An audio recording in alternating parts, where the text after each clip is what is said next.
Babukeli emakhaya, sengiso lesikhathi sekuthi usonzele kumabonakudze wakho.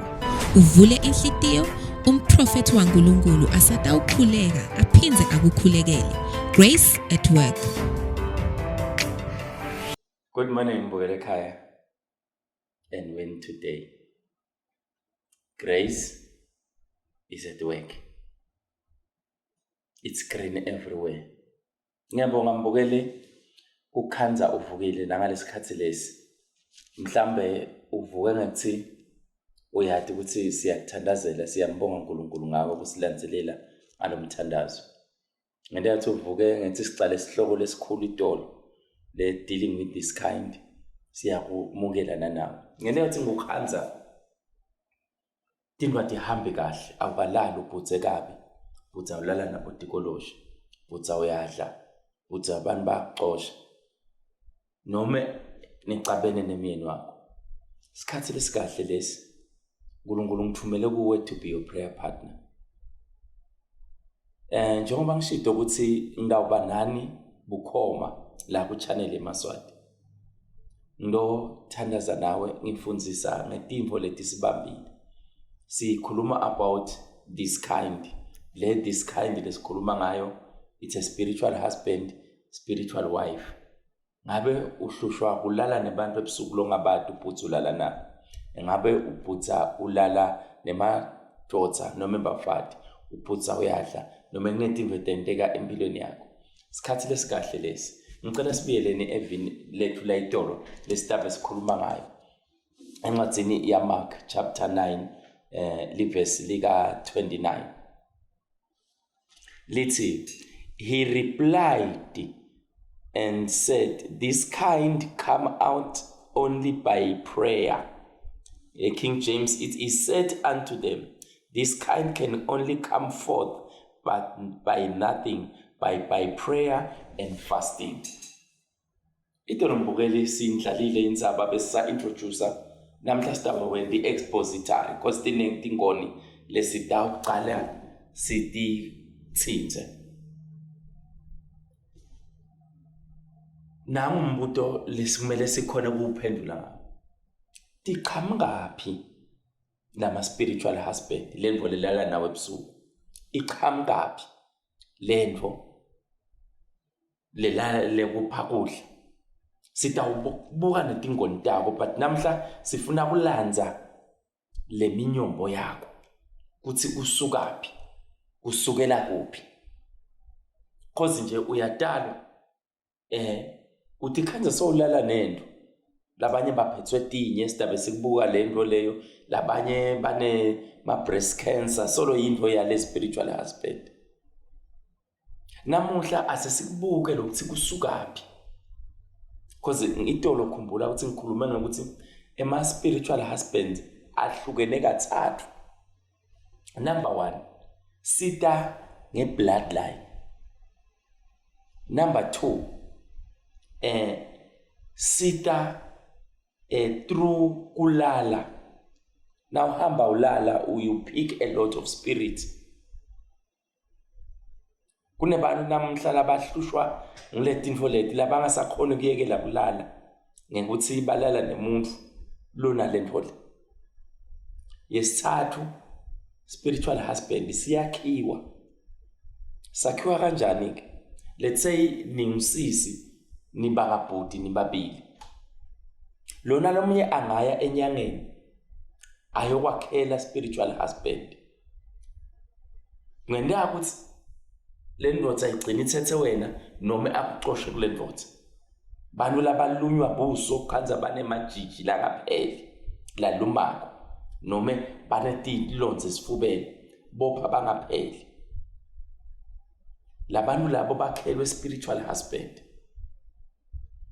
Lo muntu angaya enyangeni, le nyanga ingafike ithathe inja le heat period, athathe boya bayo noma athathe the fluid ngesikhathi inja ikhanunga. Athathe imali ayethuneni lemvu lomthuna.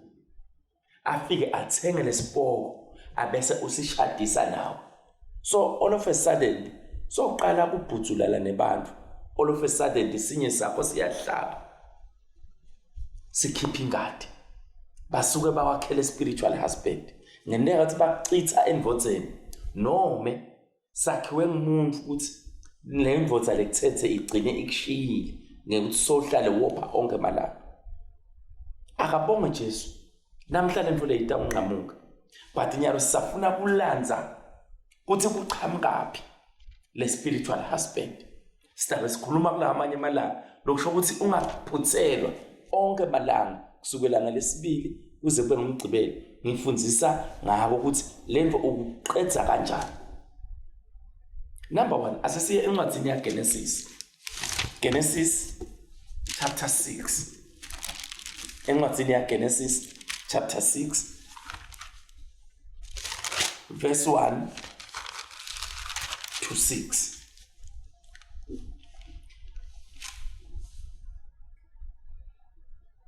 When men began to increase in number on the earth, daughters were born to them. The sons of God saw the daughters of men were beautiful, and they married any of them they chose. Then the Lord said, My spirit will not contend with men forever, for he is mortal. His days will be 120 years. The Nephilim on the earth in those days and also afterwards were the sons of God, went to the daughters of men and had children by them, and they were the heroes of old and men of renown. And the Lord saw that the great man's wickedness on the earth has become, and that inclination of the thought of his heart was only evil in all the time. La sifunza khona mbukele ekhaya lithi le Bible tingelozi tabone emadvodzana. Maybe singakayilandzi lapho because kumele ngikulethe kahle sitoyilandza lento. Adam akasiye umuntu weqala. Adam umuntu weqala kufuta uNkulunkulu. Bekunebantu Adam angakabi khona. Kungako Khayina nasabulele Abela wathi labantu labamnyama batangibulala. Ngulabantu bebangekho ku-image yaNkulunkulu. Before Adam, umhlaba wawubuswa dingelozi, bantu bebakhona. Ngula khona Sathane abebusela khona. Ngesikhathi Sathane awa emseni, uNkulunkulu wafuna ukubhubhisa umhlaba. Wathi nakawubhubhisa wawubhubhisa ngemandi. Nafunza encwadini ya Genesis, ithi ekuqaleni uNkulunkulu wadala izulu nemhlaba. Bese lithi khoma, bese lithi umhlaba olihlane linganalutho. Udala njani olihlane? Lehlane leyo le flood yeqala lo zamqolo wa Noah bongasiwe eqala wawesibili. Weqala zamqolo wekubulala the pre-Adamics and netingelosi. Then nakabulala lapho uNkulunkulu labantu labo atodala lo Adam weqala lo futhi eNkulunkulu. Abesusa ukuthi umhlaba usaphathwa tingelozi so uniketa abantu. Lo mhlaba leso uniketa abantu letinye tetihlahla nemifula leyayikhona kulomhlaba waqala uNkulunkulu akakubhubhisanga wabakhona. Kungako Sathane waya esihlahleni sekwathi lokuhle nalokubi because lesihlahla leso besikhona before Adam. So lapho lo Sathane lo susiwe uthi umhlaba songabuswa abantu so nikete lo ngabuswa tingelo so niketwe abantu. Nafunza encwadini ya Genesis chapter 3 Sathane siyambona phinze ungena enyokeni utonisa Adam. uNkulunkulu ukhuluma emagama ku-Eva ku-Genesis chapter 3 verse 16.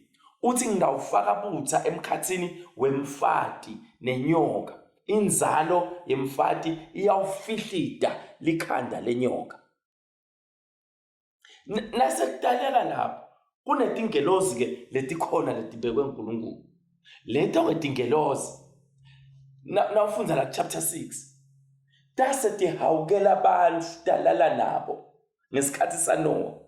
Tingelozi tatala taba nebantu la sifunza khona kuGenesis chapter 6. Le tingelozi tase tiba nebantu tasitidala tiqhwaka emaNefilim, bantu labatse kakhulu. uNkulunkulu waphinze waqasuka ngesikhathi saNoah wathi lento levelako ayisi emfanekisweni wami. Lalela, Sathane ungena kuyolala nebafati kutodala sive lesingafuthi uNkulunkulu. Adam na Eva bekumele bafute uNkulunkulu, but nasebalala netingelozi sekudaleka emaNefilim. These are fallen angels. Then nakathi bhubhisa uNkulunkulu leto tingelozi. This is very interesting Bukelekaya.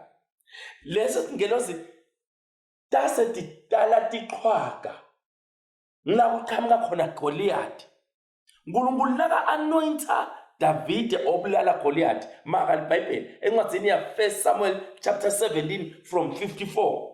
Ekubeni David asabulele Goliath, wathatha inhloko ya Goliath wayoyibeka eJerusalem entsabeni lokuthiwa iGolgotha. Len ajuba inhloko ya Goliath, inhloko yesiqhwaka, inhloko yale Nefilim, leNkulunkulu abezama kubabulala ngelwandle ngeflood ya Noah. And lembo leyo lithi ke leBhayibheli la Jesu nakafaka waya eGolgotha. Uyelana eGolgotha. Legama lethi iGolgotha lisho ukuthi inhloko yesiqhwaka, the head, a skull, isikobho sesiqhwaka. Ngilaba lahlwa khona Goliath na Jesu uyonqoba Sathane khona. So kusasa sitabe sibuka ukuthi stase setingena njani ngekubantu titolala naye. Angikwati mbukele ekhaya ukuthi ubhekene nasiphi isiqhwaka. Angikwati ukuthi ngiphi in-challenge lobhekene nayo, but sonke siqhwaka lobhekene naso. Namhla siyasekhuda ngegama likaJesu. Namhla siqhwaka lobhekene naso siyasekhuda. Engabe ulala nemuntu ebusuku longamandi, engabe udla ebusuku longamandi, namhla leso siqhwaka siyasekhuda in the name of Jesus. Namhla siyasekhuda in the name of Jesus. Mhlawumbe uvuka nje kulala nawe noma uyableeda uphuma tigali, be rebuke you giant in the name of Jesus Christ I pray. Amen and amen. Congratulations.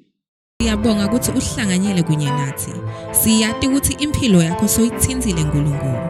Hlanganyela nemprofeti kusukela ngalesibili kuya kumgcibelo nga12 kuya ku12:15 ekhathi nebusuku.